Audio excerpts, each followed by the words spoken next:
Hi, welcome back to project 2 of my Let's Create Christmas Creative Day.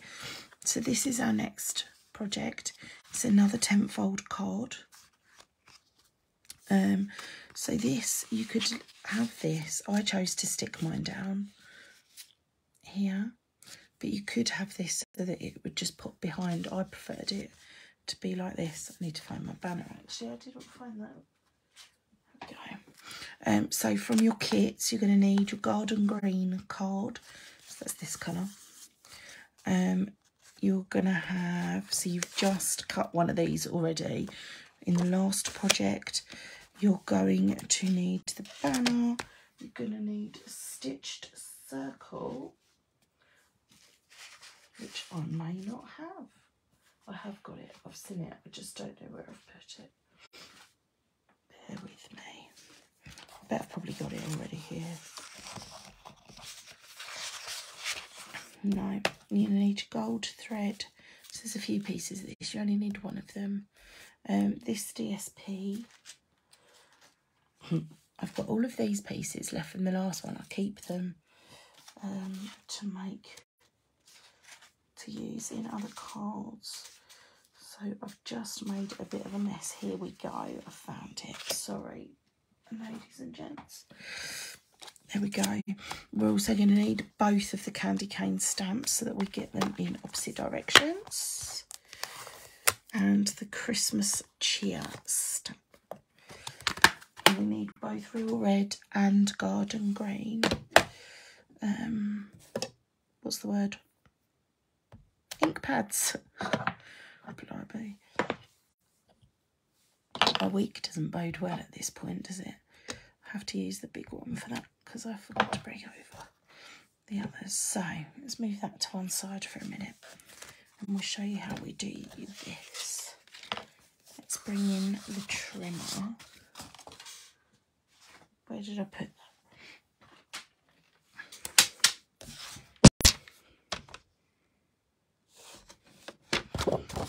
Anybody that knows me well enough knows my trimmer, when I craft and I'm not filming, goes landscape, but it just doesn't work on here.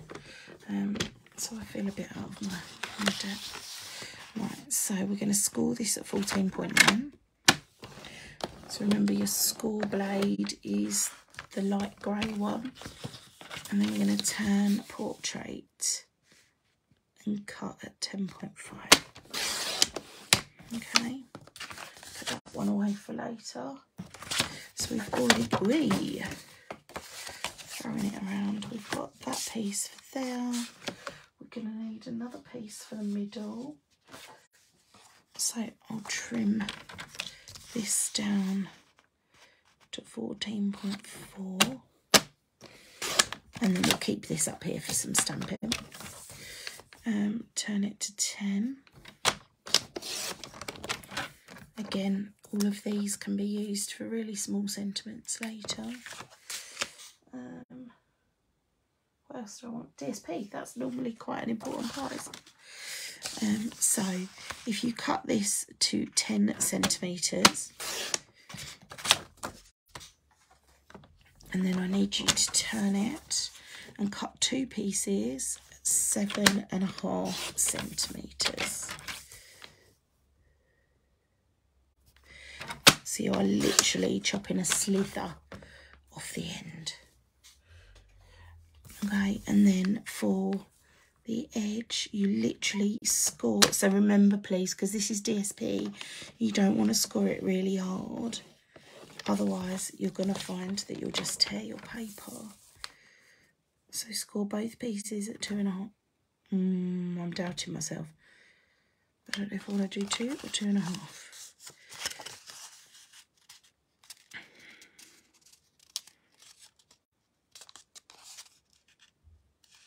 We're fine. Score at 2.5. I'm glad I checked though. It's better to be safe than sorry. There we go.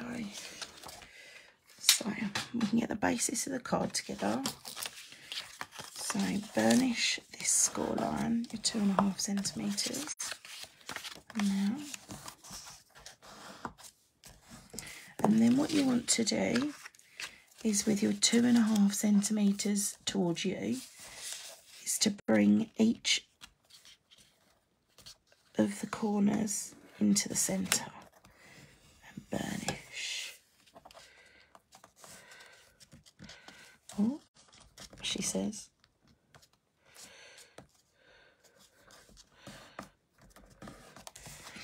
And that will create your point for the front.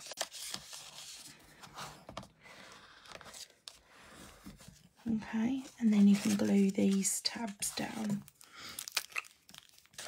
I prefer wet glue just because I feel safest with it. But any of your adhesives would do. Just be mindful not too much and not too near the edge because it will splodge out.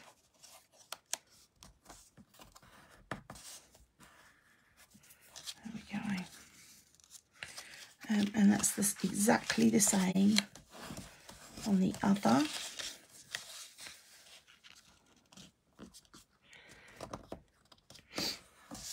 This was actually a design my upline Stacey Marsh showed during a team event, and I've loved it, and I've probably replicated it, encased it using lots of different papers.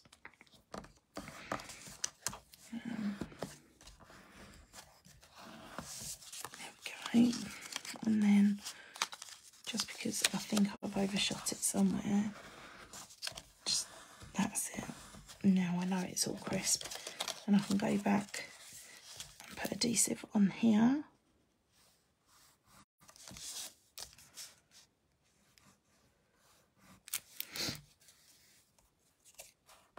Oh, it's just as well we did that one first because that's splotched out, so at least that'll be covered with that, saving grace somewhat. There we go. Okay, so then one of your pieces of basic white, you want to glue this tab here and then lay this flush against it. Now the reason I like the Tombow is I've got some wiggle room and it's going to allow me the manoeuvrability, but that will fit on there. I've not got it perfectly straight because you can see a piece of the paper there. That's better. Bit of a splodge. Okay, so that's the top or the bottom, whichever way you want to put it. And then we need to do the same here.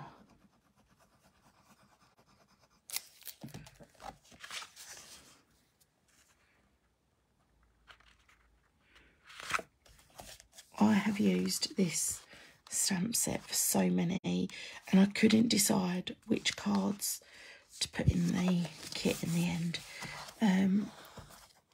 So bear with me till the end and I'll show you some of the other examples I've made just for a bit of inspiration.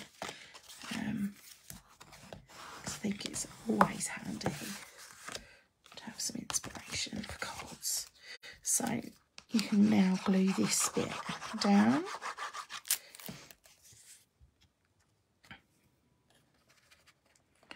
And you'll have a nice border around there. It's harder to see because you've got the flaps are still loose at this point, but it's fine. It'll be absolutely fine. There we go, she says. Yeah. Right, so did I use dimensionals? No, I didn't. I literally put a dab of glue on each of these corners, or points rather. There we go. Hopefully you can see that. And then I held that down on there. So whilst that is setting, we need our piece of scrap for stamping. Just going to take a swig of drink before I start coughing at you because I could feel it tickling. Okay, so we've got a garden green again.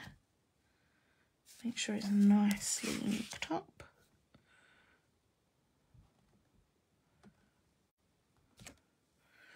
And then we need a real red. Would help if I have it in the middle of the block. So this block is larger than needed, but I've got a couple of the H blocks. I just can't find them. I think I probably took them to a crop and I've left them in a bag somewhere. There we go. Before I put the red away, we just need a sentiment too when I can find what I've done. There it is. So these are from the Stitch Shapes dies. I've fallen in love with them. See how that goes. Lovely.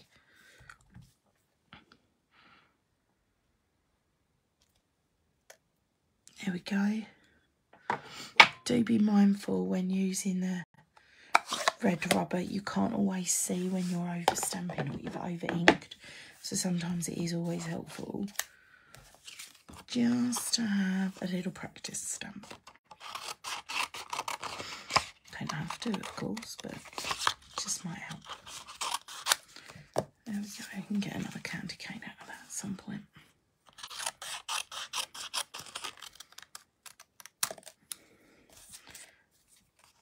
I've got some of the projects I've not used traditional colours for the candy canes. Don't know whether it's the pinks or the purples I've got in there underneath the table to show for later. But this stamp set is really versatile. I love it. And it's coming into work with me for the work Christmas cards that they're going to make this year for their families. So that'll be cute. And it's going to be a stamp set that actually it might retire, but I'm hoping it doesn't. But if it does, I think it might be a firm favourite staying in my box. Because I think everybody loves, well, not everybody loves candy cane, but candy canes scream Christmas. So at Shea Thornton it will very much be staying on the shelf. Especially because my little girl loves it. And it's one that she can quite easily cut out too.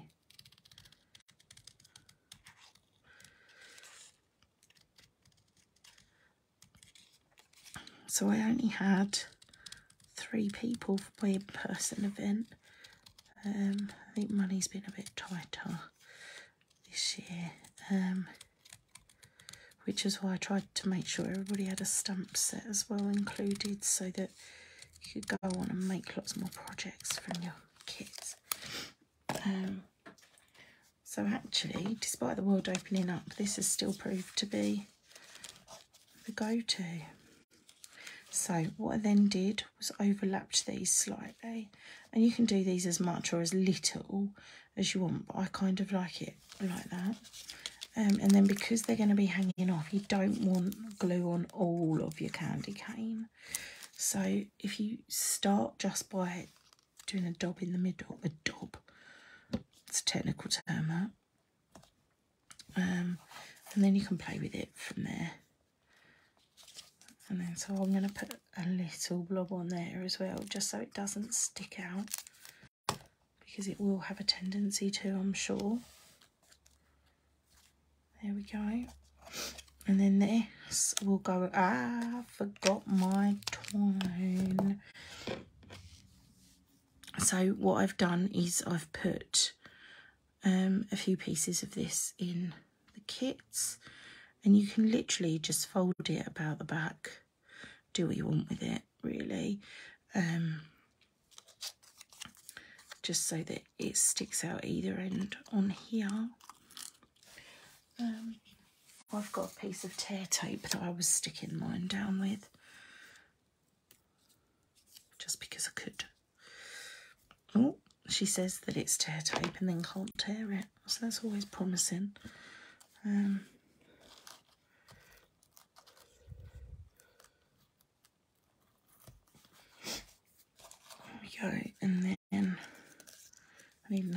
this for in a minute. So just because this is double-sided, it doesn't mean that you have to use both sides of it. I use it because it can be fairly strong for keeping stuff together.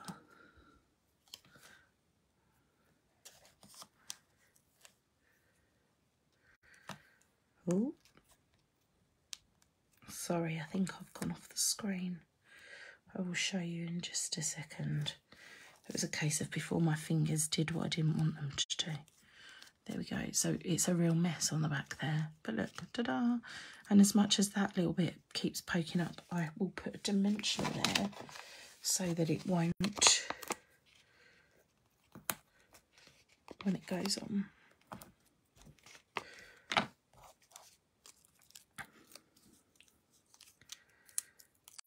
And then the all-important bit is making sure it's not upside down, because that's another trick of mine. And then placing that on there. And then where I put pretties. And then to go with your gold twine, I used the gold effect gems on here. And put one on there. For some reason, I like sets of two, but a third one randomly somewhere in a minute. So that's that. We just need to put a piece inside. And I think I may have stamped on the inside of this one. I did. Wishing you lots of love of the season. So I just need to find that. She says.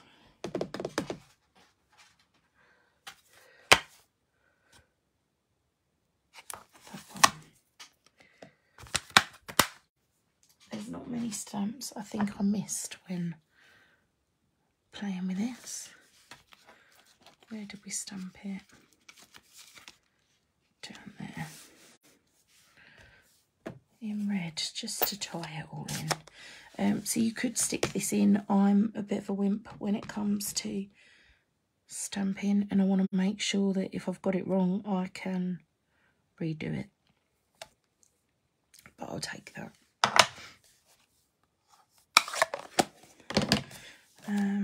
So let's get this in here. Again with some Tombow.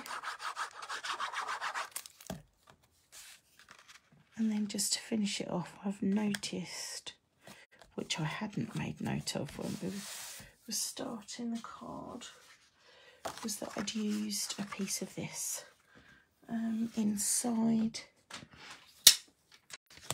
And we'll just cut a centimetre strip.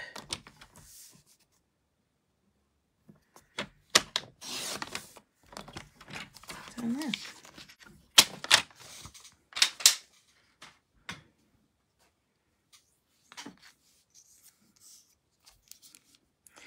So don't glue it right to the end, just because it's going to be too long. And you don't want to have a gluey mess at the end of your card.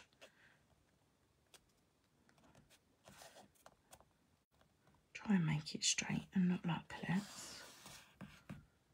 There we go. That'll do nicely. And then you can turn it over. Trim that there. There you go.